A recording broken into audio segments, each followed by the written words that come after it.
Hello, my beautiful friends. I am Laurel Bleadon-Maffei with Illuminating Souls, welcoming you to this episode of Sleepy Bedtime Blessings, a podcast designed to help you rest, relax, and fall asleep, all while deepening in your connection with your beautiful team of angels who love you so. If we're meeting for the first time, allow me to introduce myself. I am an angelic practitioner, a spiritual teacher, and an encourager of souls. And I do this through one-on-one angel sessions, soul mentoring, and a variety of classes designed to inspire your spirit. And you can learn more at my website, illuminating-souls.com. where you can also sign up for my mailing list.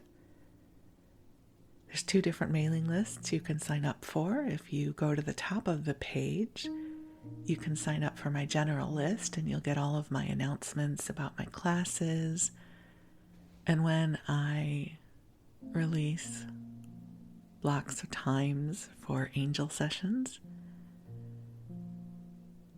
And then further down on the page, you can sign up for my daily inspiration email blast, and you'll receive an inspiring email from me every weekday.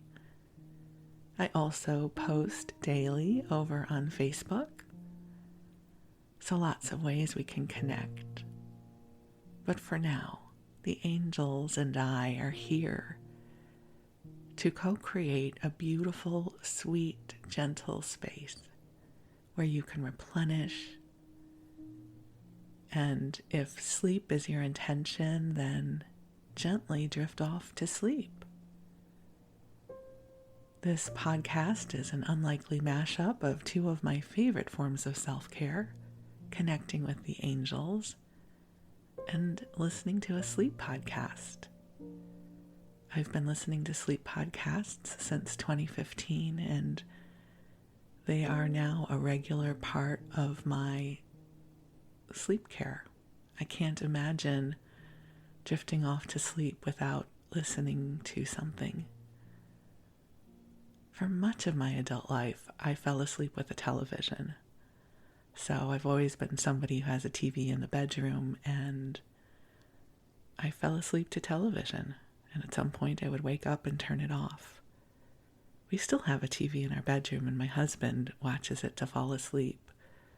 But I found my way to sleep podcasts, and I found that I really prefer that. It's very gentle to my consciousness, and it helps to build a bridge between my waking consciousness and that dreamy, fuzzy, drifty place that we go when we start falling asleep. And so I use earbuds, wired earbuds, plugged into my phone, and I also set a sleep timer so that after about 45 minutes or so, the episode will stop playing. And my preference is to listen to episodes that are an hour long or so because I don't ever want to feel like I've run out of content. So these episodes are going to be an hour long, give or take. And there's 2 parts to each episode. This first part that we're in is where I introduce myself and tell you a little bit about sleep podcasts and bring in the angels. And that usually runs between 15 and 20 minutes. And then we go into story time. And story time is different. We always do something a little different. I might share with you stories from my own life, or we might go through an old community cookbook. I might read to you something that's in the public domain. Or in this episode, I know this is the favorite for some of you, we're going to be flipping through the pages of an old TV guide. Because I am a girl who grew up loving television. So, little preview. We're going to be doing an old TV guide together this episode. And if you ever want to just skip to story time, I will always put that in the show notes of when story time begins. But for now, we're in the angel part of the podcast.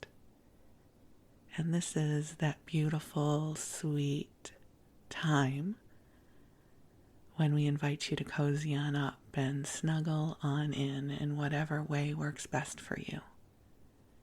I know some of you listen during your waking hours, so if you're at work or driving or going for a walk, this beautiful love is still flowing to you. So when I talk about falling asleep, you stay awake.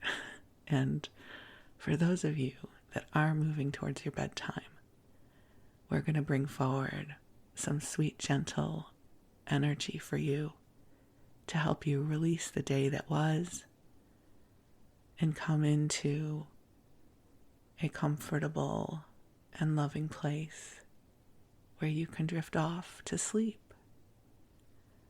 I am someone who loves bedtime.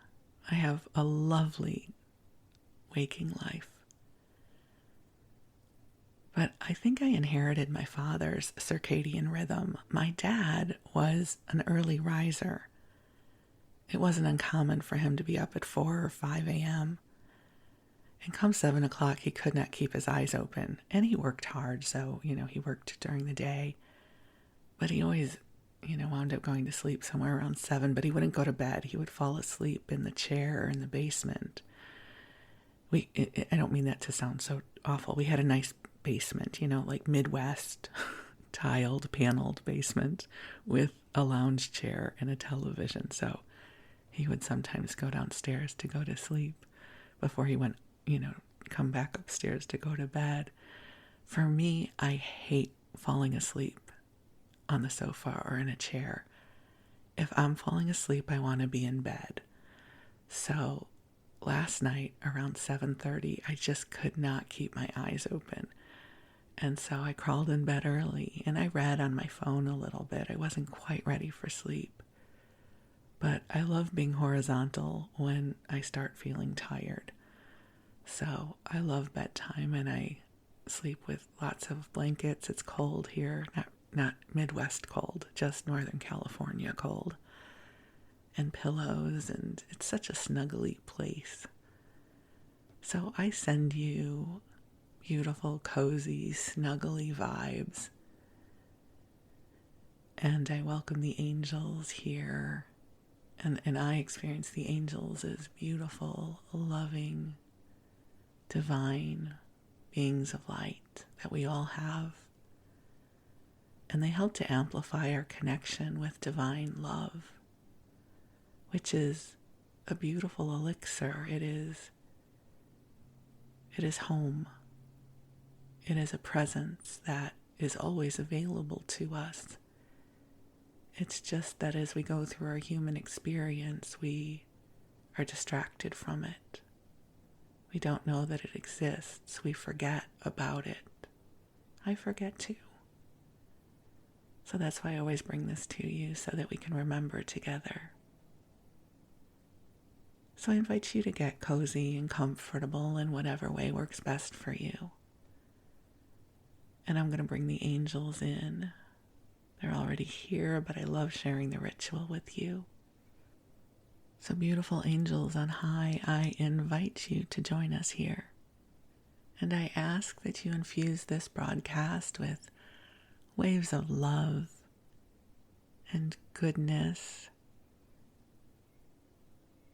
and light and joy and beauty and sweetness in service to each of our beloveds hearing this message. Angels, I ask that you help clear from us any energies we may have picked up during the day that are not serving us, that might not belong to us, to help clear us to the heart of God, so we may deepen in our connection with our beautiful, bright, authentic self. And dear ones, just take some nice deep breaths in.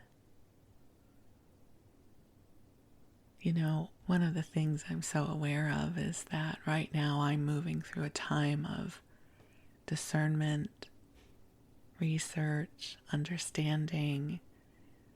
I'm figuring some things out. I don't mean to make that sound so mysterious, but I'm in this place where I feel kind of confused as I find my way through something that's new to me. The other morning I went outside. It was garbage day and I had to bring some garbage out to the trash cans, and it was foggy. I don't know if you have fog where you live, but here in the Bay Area it is not unusual to have fog. And I think fog is such a fascinating metaphor because it obscures that which is right there. And we can't see it. And yet everything is there.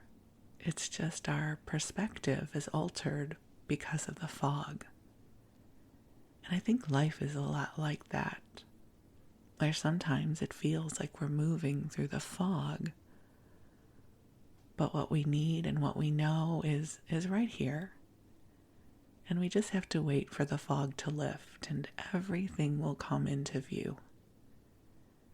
And that's this kind of passage that I personally feel like I'm in right now.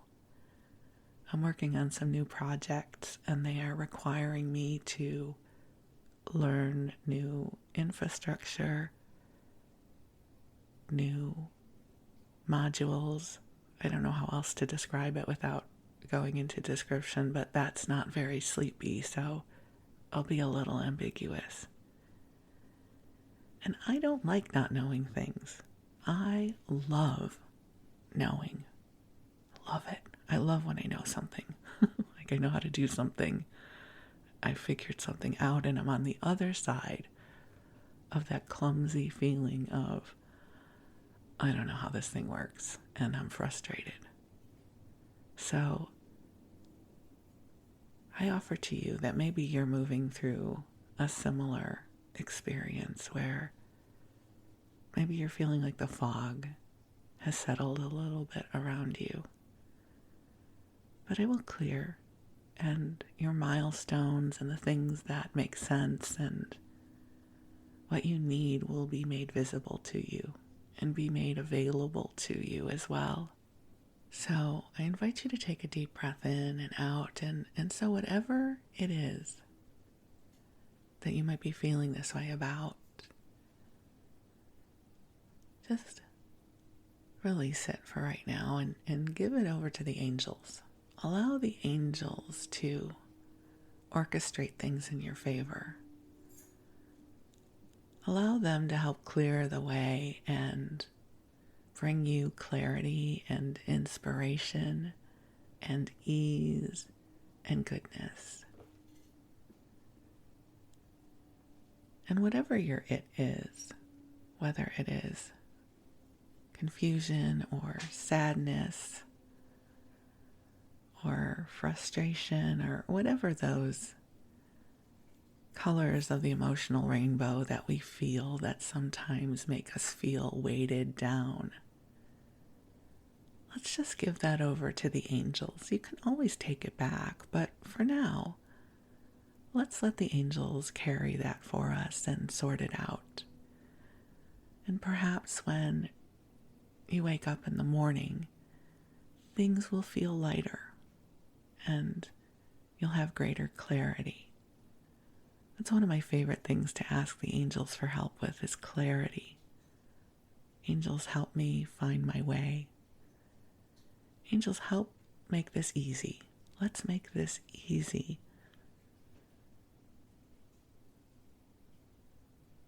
One of the things I'm doing right now is I have come back to daily journaling. I'm offering a class called Messages of Light.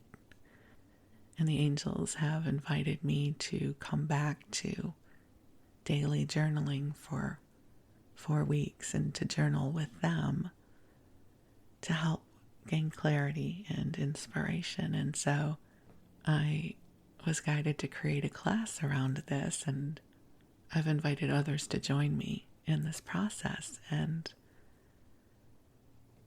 that's one of the things I'm doing right now is angels help make this easy bring me clarity. And one of the things I was writing and that came forward is the angel said, focus on delight. Focus on delight and what delights you and how you want to bring delight to others. And I love that invitation because I am someone who loves that vibration of delightfulness. There's just a lightness of spirit that comes with it. So I love asking the angels for help because I get these little drops of inspiration and guidance that help to shift my perspective of whatever it is that I'm navigating.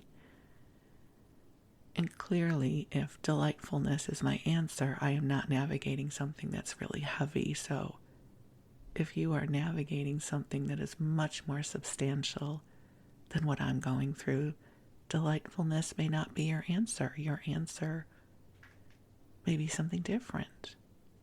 It's not a one-size-fits-all answer. Although, the idea of bringing more delight and delightfulness into your life sounds lovely to you. Feel free to ask for that. Maybe we can do this together. Angels, bring each of us a beautiful dose of delight, delightfulness and joy and lightness of spirit, in whatever way is in alignment with our highest and best good. And dear ones, just breathe. Let's breathe together.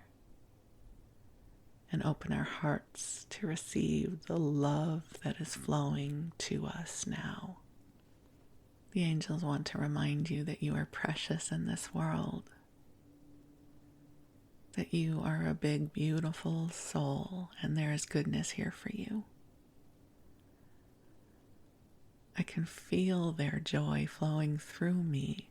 It's almost as if my cheeks hurt from smiling so much because the angels are so filled with joy and love at this opportunity to be with you. So just breathe and receive and know that you are precious in all of this world. I know we said this already, but it bears repeating. And so go ahead and cozy up and snuggle in, especially if you are preparing for sleep. And if you have any prayers or intentions that you wish to share with God and the angels, you can bring them into your heart now. The angels receive them and God receives them with love and understanding. And whenever you're ready, you can drift off, unless you are meant to be awake, in which case, please stay present. And we're going to move on into story time. We've got a really good story time. So let's move on into it. So I've already told you we're going to be looking through an old TV guide. I purchased a stash of old TV guides off of eBay, I don't know, a year or two ago, whenever I started this podcast and realized TV guides would make great content for a sleep podcast. So I've had a stash of these, and I realized it had been a while since I had done one of these episodes, and so I went through my stash and I found this one from March of 1963. So, isn't that amazing? It's like 60 years old. And so I would have no memories of 1963 because I'm about 10 months old at this point. But I absolutely have so many memories about the show, the TV show that is on the cover. So we're going to be spending a little bit of time with this TV show outside of the TV guide because it brought back so many memories for me. And if you are in my age stage and you grew up in the US, I am positive you have memories of this show too. So what is it? Well, perhaps I can start by sharing with you the words to the theme song and see if you can sing. I'm not going to sing because that might be disruptive if you're trying to fall asleep. But I'm going to speak the words like poetry. And you feel free to either sing or speak the words along with me if you remember them. Okay, you ready? So let's listen to a story about a man named Jed. Do you know where we're going yet? A poor mountaineer barely kept his family fed. And then one day, he was shooting at some food. Do you know what happens next? Up through the ground came some bubbling crude oil, that is. Black gold Texas tea. It's getting interesting, right? Do you remember what comes next? Well, now the first thing you know, old Jed's a millionaire. The kinfolk said, Jed, move away from there. They said California is the place you ought to be. So they loaded up the truck and they moved to Beverly Hills, that is. Swimming pools and movie stars. And then there's a phenomenal banjo riff. And we move into the iconic show of Beverly Hillbillies. Now, if that song plays in your head for the next few days, I am sorry. That is what has been happening to me. Involuntarily, I am walking around the house hearing the theme from Beverly Hillbillies in my head. Even the end part, remember, they would play it again at the end of the show. And it would end with, y'all come back now. You hear? So, Beverly Hillbillies was part of the tapestry of my childhood. Perhaps I watched it in first run. I don't know. I would have been very young. I definitely watched a lot of it in syndication. So syndication is when a TV station would air it every day at, whatever it was, 3 o'clock, whenever that was. I was very young when I started watching this. Here's how I know that. A memory came back to me, which cracks me up. So, if you remember the Beverly Hillbillies, they were always talking about victuals, right? Granny would say, I'm going to make some victuals, come on in. And Jed would say, Granny, those were some great victuals. And clearly victuals were food. And I am a foodie. And at a very young age, I remember going to my mom and saying, Mom, what are victuals?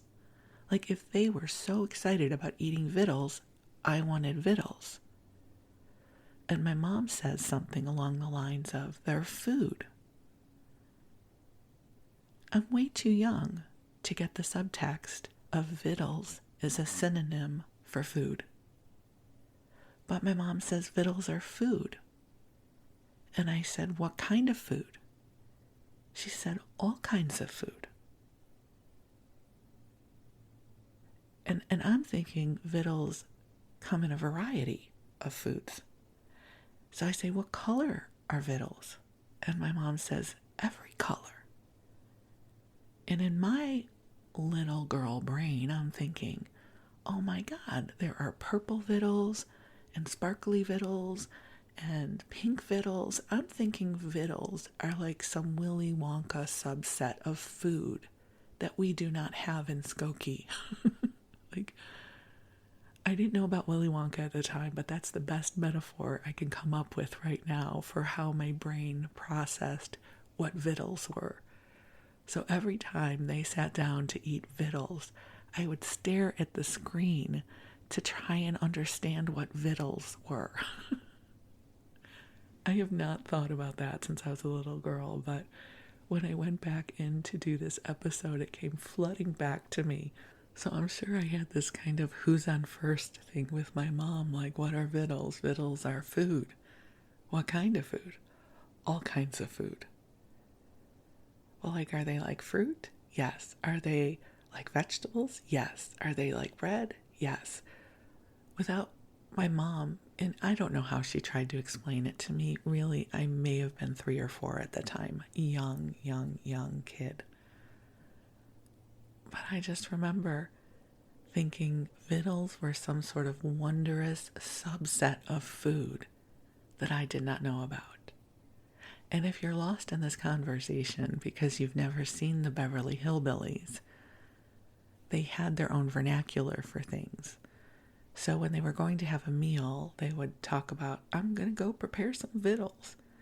The way you might say, I'm going to go prepare some dinner. I'm going to go prepare some food. So victuals is a synonym for food. And they called the swimming pool the cement pond. And isn't it crazy how I remember these things?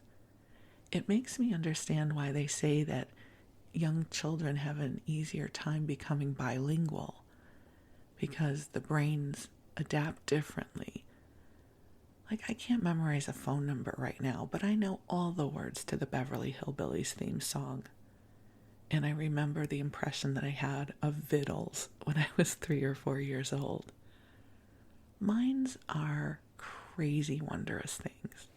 So on the TV guide, there is a picture of Buddy Epson and Donna Douglas, who played Ellie Mae. So Buddy Epson plays Jed Clampett, and Donna Douglas plays Ellie Mae. And there's an article about Donna Douglas in the TV guide, but I do not have permission to share that article with you. Otherwise, I would read it to you. But what is in public domain is the Wikipedia page about the Beverly Hillbillies, which I will read to you. Something interesting that I just read in preparing for this episode. How cool is it that I have a sleep podcast and my work involves learning about the Beverly Hillbillies? Is Irene Ryan, who played Granny, was 61 years old when she started playing Granny. Now, it's not that they portrayed Granny as being 61 years old. She was in heavy makeup and played older. But I think it is crazy that the actress who played Granny is the same age as me.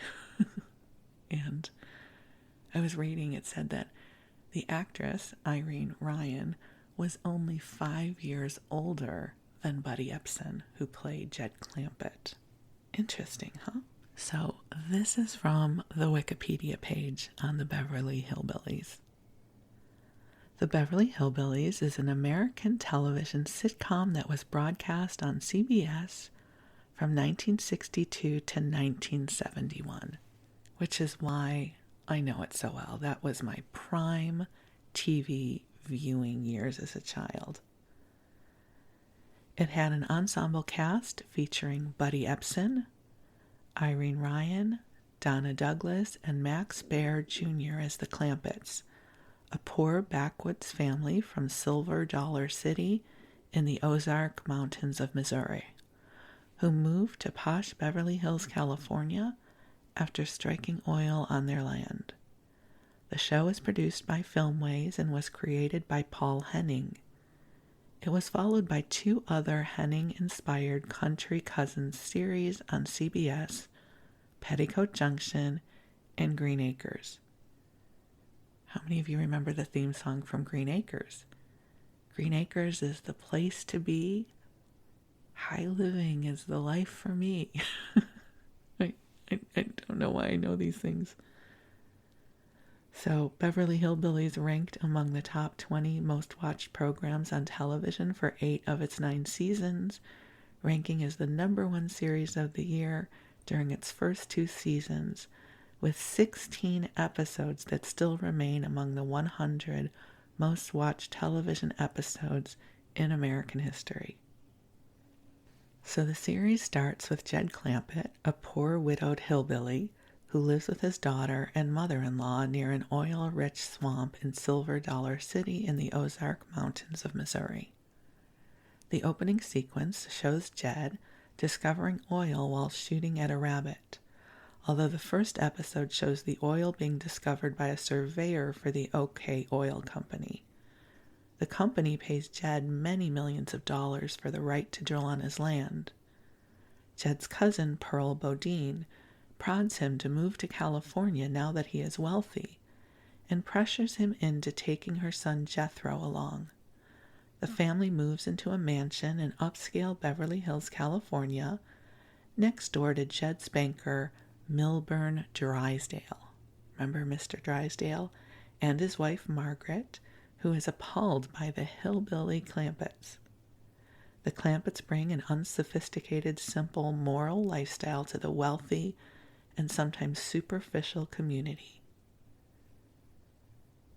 And Miss Hathaway, Mr. Drysdale's secretary. So we have Jed Clampett, played by Buddy Ebsen. Granny's, played by Irene Ryan. Ellie Mae Clampett is played by Donna Douglas. Jethro Bodine is Max Baer Jr. Mr. Drysdale was portrayed by Raymond Bailey, and Jane Hathaway was played by Nancy Culp. I'm quite certain I have seen every episode of the Beverly Hillbillies at some point of my young life, but I don't remember any of them. I just remember their truck that would always be piled high with things, and it certainly was part of the fabric of my childhood. So when I got this TV guide with the Beverly Hillbillies on the cover, all of this came back to me. So that brings us to the TV guide. So now we move into the TV guide. But first I had to share with you about Beverly Hillbillies in my childhood, because I would imagine if you're anywhere within 20 years of me, age-wise, and you grew up in the U.S., Beverly Hillbillies was part of your childhood as well. So seeing as how this is from 1963, I may not know a lot of these programs unless they lived on in syndication. But it's also the early years of television. So often in a home you might have one television. It was likely black and white. I don't know that even color television had been invented yet. Perhaps it had. And you would all watch it together, and you had to watch live, of course, because there were no VCRs. That would be another 20 or so years in the making. So some of the shows that they talk about here I've never heard of. Well, this one sounds interesting. So Imogene Coca, I don't know how many of you remember her. She was a comedic actress, and she starred with Sid Caesar on the Show of Shows. So very funny sketch actress, comedian, brilliant if you ever get to see any of her sketches or something, if they live on YouTube somewhere. So they said that she had a new comedy series called Grindle, in which she will play an itinerant housekeeper. I can only imagine that was probably funny because she was so funny. Imogene Coca, shout out to her. And then there's talk of Anthony Quinn and Peter Ustinov, two powerhouse actors, co-starring in a 90-minute dramatic special for producer David Susskind in a plot to deal with Italian politics. So they're talking about the Untouchables. There's something about Anne McCrae gets the role of Bob Crane's wife in the Donna Reed show. Bob Crane would go on to star in Hogan's Heroes, a very strange show. And let's keep going. There's an article about weather reports, which I will not read.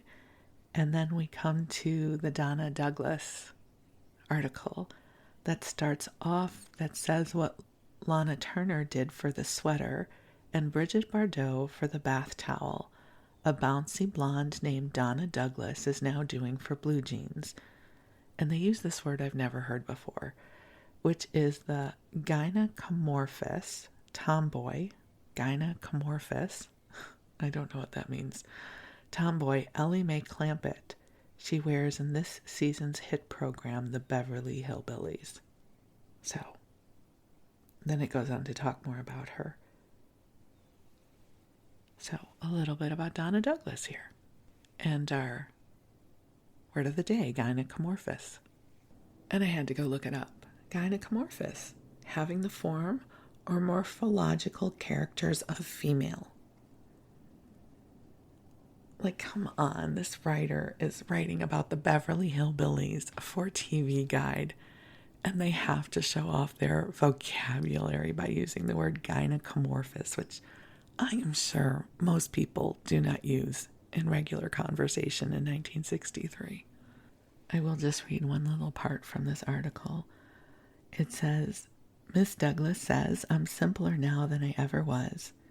And home is a small working girl's apartment overlooking a driveway in a low-rent district of Hollywood, where she lives quietly surrounded by a clutch of huge stuffed animals, tables covered with ceramic figures, piles of books, vases, and a large planter stocked with bright artificial flowers.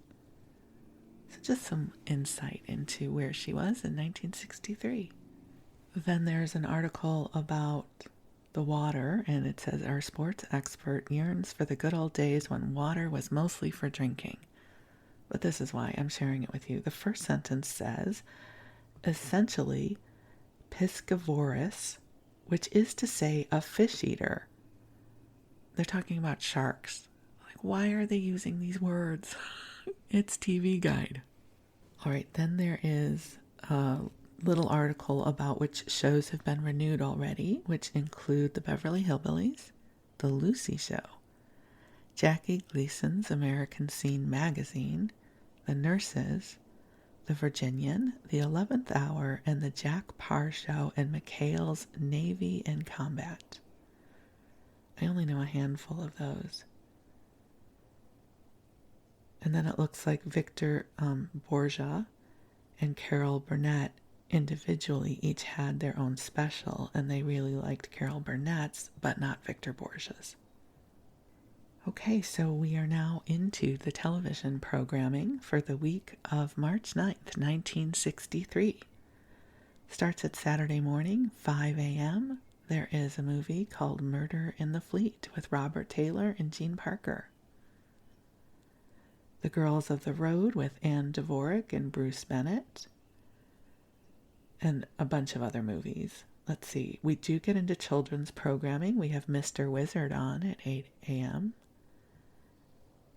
And Hopalong Cassidy.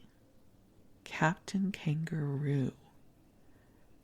I loved Captain Kangaroo growing up.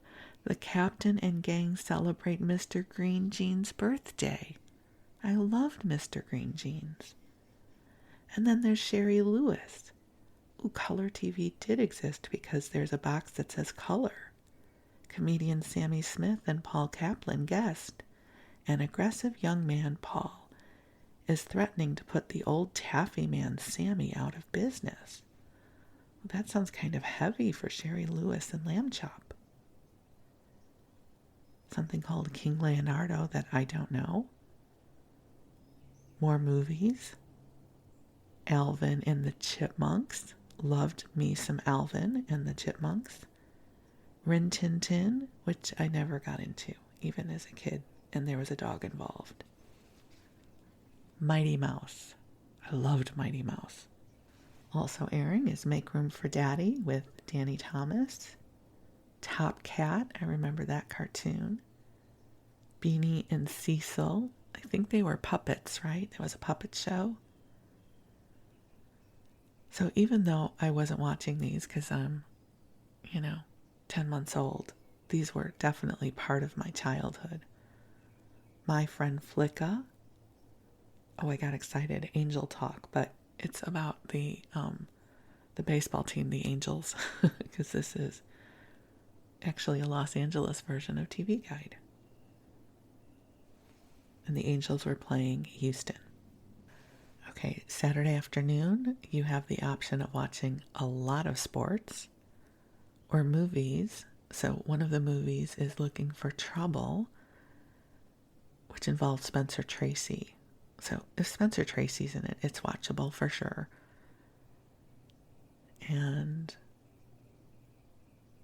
The Man Who Broke the Bank at Monte Carlo from 1935, which I've never heard of before. You can watch golf.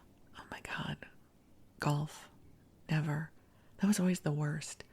When there was nothing on but golf and some bad movie. Because as a kid, you could only watch what was on. You were at the mercy of whatever was on the television. And there's swim championships. There's 2 golf games. There's the Challenge Golf and All-Star Golf. So 2 of the, 10 stations were showing golf. How awful. Oh, and then a show called Agriculture USA. You just know that was riveting. Ventura College students question Dr. Robert Cassidy, U.S. Department of Agriculture, Animal Research Section. Oh, good. Oh, and then we have bowling. Bowling or golf, or watching an agriculture special. Is there anything here we would have wanted to watch? Well, there's a repertoire workshop. Dr. Arthur Friedman of UCLA introduces A Thing of Beauty, a 1-act play. As a kid, forget it. A movie called Yellowneck, 5 deserters from the Confederate Army from 1955. It would have been dismal. We would have been playing a game. It's March. Well, I'm too young to do anything. I just mean if I was a child, this would have been dismal. Dismal. More sports, always sports on Saturdays and Sundays. Wild Kingdom finally comes on at 4 o'clock. And it's about bobcats, lions, tigers, and jaguars, about the cat family, which I would have been interested in. Again, not in 1963, but give me a couple years and that would have been programming I would have wanted to watch. We have horse racing, again, wouldn't have ever been interested in that.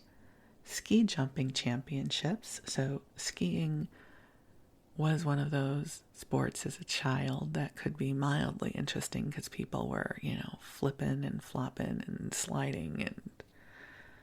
And then there's a TV bowling tournament. Bowling, golfing. Just sad.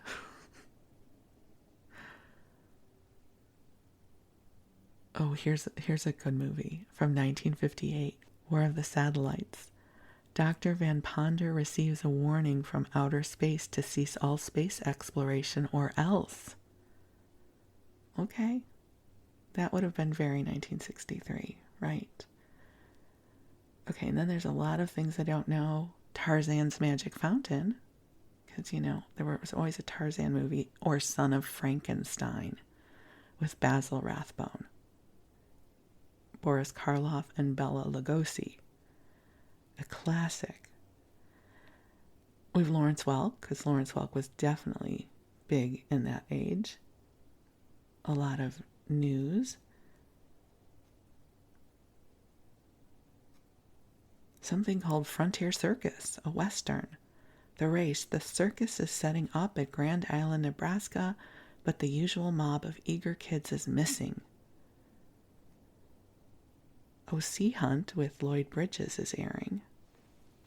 Jackie Gleason's show is on, so Jackie's guests include comedian Rip Taylor and the veteran comedy team of Jack Pearl, Baron Munchausen, and Cliff Hall, who do one of their old radio routines with the June Taylor Dancers. The Flintstones is on. So Flintstones was a primetime series. It was not a Saturday morning cartoon. They were a primetime series. We also know the theme song of that one, right? Flintstones. Meet the Flintstones. They're a modern Stone Age family from the town of Bedrock. They're a place, or it's a place right out of history. Okay. Anyways, some Flintstones. And this is the episode now that Wilma is home from the hospital with baby daughter Pebbles. Her mother hires a nurse. Oh, Pebbles, she was so cute. And then there's shows I've never heard of. Sam Benedict with Eddie Albert. Yancey Derringer. I don't know what that is. a movie called Strange Tales, Man Beast. Dun dun dun. A mountain climbing expedition goes into the Himalayas after the abominable snowman. Okay, abominable snowman. Could be good. A bunch of shows I've never heard of before. Oh, Joey Bishop has a show. Joey Bishop was a comedian, so The Baby Formula. Joey's straight A record at the expectant father's school must now meet the test. Ellie has to keep a doctor's appointment and leaves Joey in charge of a neighbor's infant. Okay, and then you just know hilarity ensues. Okay, the movies include Daughter of Dr. Jekyll from 1957. Another movie called In Love and War from 1958, which involves Robert Wagner. So he was always lovely to watch. He's a very handsome guy. Oh, and Gunsmoke is on at 10 o'clock. So outlaws Clede and Lucas fail in their attempt to murder Marshall Dillon, but they aren't easily discouraged. They hire a man named Painter to try again. I think that show would go on for, 25 years or something like that. It aired for a long, long time. And then there are lots of movies airing in late night, which I'm not going to go through. Let's go to Sunday. Sunday morning, they don't even start airing anything until 7:30 in the morning, and it's religious stuff, unless you want to watch a movie called Molly and Me. Adventures in Farming is one of the shows. More religious stuff.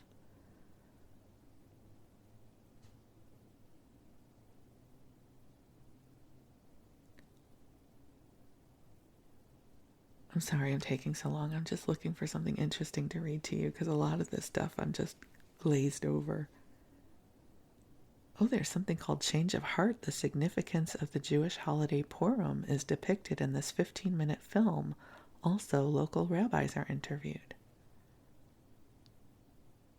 The cartoon Top Cat. More movies.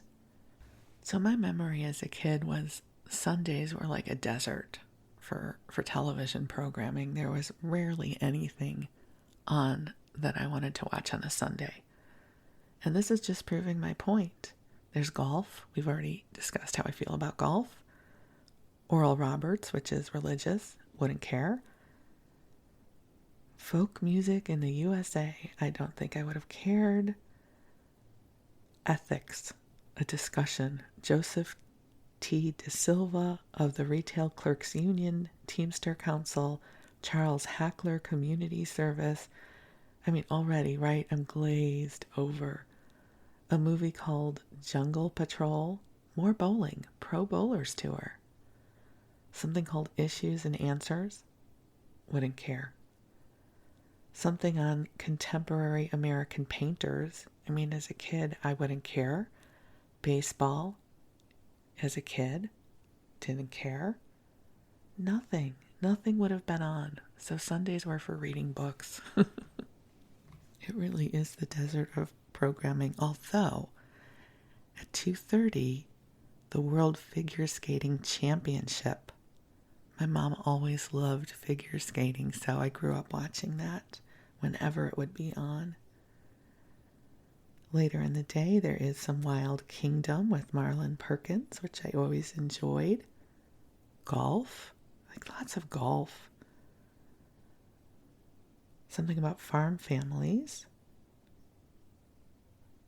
Oh, Popeye's airing. I would have watched Popeye as a kid. But if it's Sunday night, it means we also have Walt Disney World. So they were even airing this back then. This is The Horse with the Flying Tail. So if a horse is involved, I would have been interested. There is something called Polka Parade. Maverick, which I think I had seen at some point in syndication. Lassie. I loved Lassie. Lassie was a dog, and I loved everything with dogs. And it was in color. This is part 4, The Journey. Timmy builds a raft hoping to follow the river back to civilization, so apparently Timmy's lost. Timmy was always lost somewhere. Heading downstream, he and Lassie are caught up in a turbulent waters. Oh no. Oh my gosh, what would we watch? Because you know what else is on? Is Jetsons. Jetsons was also a primetime cartoon. Dr. McGravity tells Jane Jetson that she has a severe case of push-button-itis. Probably using too many electronics. Sound familiar? Dennis the Menace, which of course I watched as a kid. When Dennis sees the baby booties Mrs. Wilson is knitting as golf club covers for her husband, he thinks that she's expecting and tells the neighborhood about it. That Dennis. More Jetsons. This one is a rerun. It is Rosie the Robot. Jane Jetson thinks it's time she had a maid. So she slide-walks to the You Rent a Robot maid service and acquires an old demonstrator model named Rosie. Oh, and Rosie the Robot, wasn't she a part of that series? Perhaps this is the first time we meet Rosie the Robot. And then again, Sunday night, Ed Sullivan, where I learned about the fabulous art of plate spinning. If you know, you know. Ed's guests include the comedy team of Wayne and Schuster, Jan Murray, folk singer Izumi Yakamura, musical comedy performer Kay Stevens, and Jimmy Roma. I don't think I know any of them. There's also a movie called Thunder Road about moonshiners. Car 54, which is a comedy, which I don't think I ever saw, but I know of the series. Real McCoys, again with Bonanza. Something called The High Road. Jack Webb. Candid Camera. Oh my gosh, I grew up with Candid Camera. Comedian Alan King is substitute host. At a motel, King and Alan Funt ask a dry cleaner to have their wet, wrinkled money cleaned and pressed. Also on Sunday night in 1963 is Father Knows Best. I remember watching that in syndication, I think. Blind Date. Betty doesn't approve of the way her friends make awkward Rudy Kissler the butt of their jokes. They decide to test her convictions by fixing her up with Rudy on a blind date. And Jim was played by Robert Young. Betty was Eleanor Donahue. Margaret was Jane Wyatt. Bud was Billy Gray, and Rudy Hampton Fancher. Also airing is The Voice of Firestone. Guests are Anna Moffo of the Metropolitan Opera and New York City Ballet stars Jacques D'Amboise and Melissa Hayden, who perform a pas de deux from Don Quixote. Oh, you know what? I would imagine my mother would have absolutely loved that. I have no idea that she would have watched it, but she would have enjoyed that. I Spy is also on. What's My Line, which was a classic. So Steve Lawrence joins regular panelists Arlene Francis, Bennett Cerf, and Dorothy Killigan. John Daly is the host.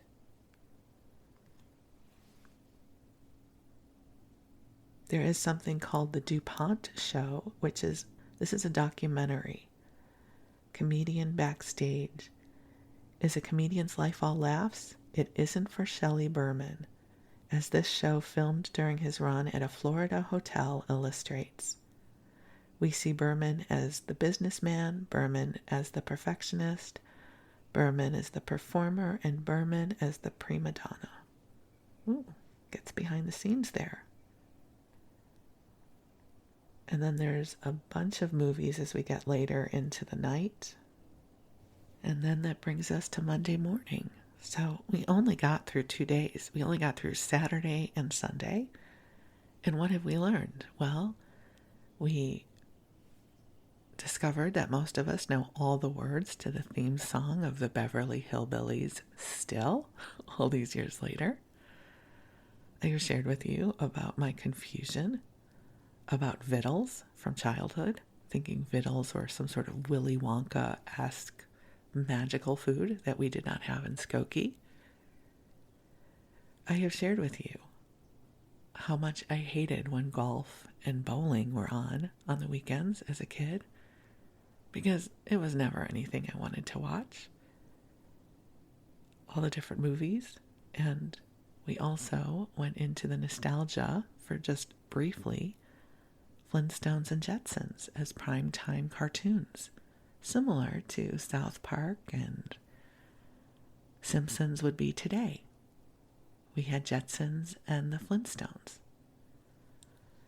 So, again, too young for all of this because I would only have been about 10 months old, but these were shows that I definitely grew up with. So at some point we'll come back to this issue. I don't know when, maybe the next episode, maybe a couple months from now, and we'll go through the rest because I'm sure there's lots of interesting things in here. And if you don't know any of these shows, perhaps you're asleep already if that has been your intention, because it's a sleep podcast. So thank you for keeping me company and allowing me to keep you company. I send you so much love, really, truly, from my heart to yours. I send you love, and I'm deeply grateful for the gift of you. I wish you the sweetest of dreams, and I look forward to connecting again soon. Thank you.